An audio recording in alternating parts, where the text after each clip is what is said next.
wanaga speed wax la yiraahdo jira wanaga speed waa ka war haysan dadkeena Soomaaliyeed waxaan u badanahay dad iska xoogsataa dad si aqoon lacag ku kasbaday ma nihin waxaan nahay dad laba u geeyo saddex u geeyo xoolo la gatay wax ka sameeyay qof walba waa faa'iido raadis mana yaqaan khatara waxa la leeyahay wanaga speed faa'iido ka badan aad ka helaysaa haye faa'iido ka badan aad ka helaysaa boqol ka dhigataba 500 u dhalaya hay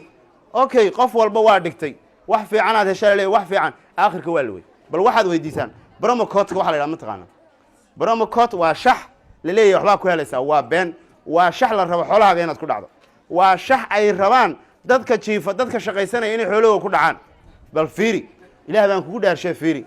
qof dhagax jabinaya maalintii dhagax jabinaya oo $10 soo shaqaysanaya habeenkii isagoo daalan 10kii baa la leeyahay wanaga speed baa laga dhigay promo code 100 uu kugu soo saaraya aad gelinaysa waxba ku soo baxaya la leeyahay 100kii wuxuu saaray $10 dhagax ka soo jabiyay diyaarad baa la saaray ama wax kale la saaray ama waa la rogaa la leeyahay aasa la leeyahay meel ay ku dhacay diyaaraddiina 10kii waa la gadoontay war inaad 100 hesho waxa kaaga xanuun badan 10ka dhagaxa ka soo jabisay inaad weydo ya labada waxa kaaga daran inaad 100 hesho waxa ka dhib badan 10ka aad dhagaxa ka soo jabisay inaad weydo marka waxa fiican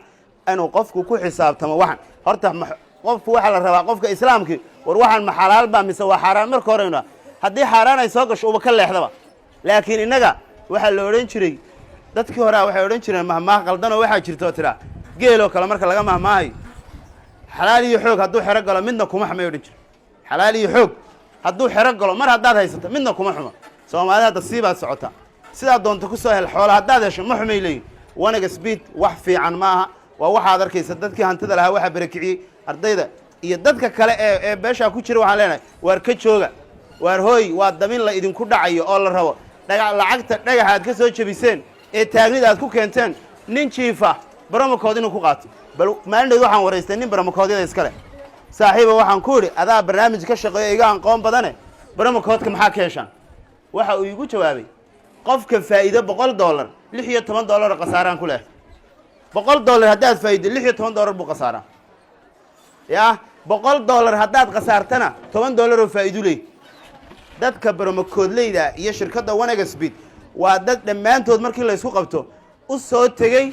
inay ummadda Soomaaliyeed xoolahooga dhacaan haddaba fiiri dadka ka shaqeeya promo code-yadu dad la yaqaan ma inta badan waxay og yihiin waxay ka shaqeynayaan qalad yihiin iska ilaasho qofkaasi qasaari ma nin aqliga fiiri aqliga saliimka ma ku sheegaya nin dhigaya shaxdi xoolihiisa xoolo looga maaragtay laga heli lahaa wuxuu ku dhigayaa shaxdi aad xoolahaaga dabinka ugu soo dhici lahayd waxa noqonaysa jiirkii loo dhigi jiray cunada uu jecel yahay ee soo doonan jiray meesha cunno fiican taal marka dambana kooladu qaban jirtay wardiyayna kool idinku dhigin waxa la wanaga speed qofka ku jiro ka bax midka u soo socdo inuu ka joog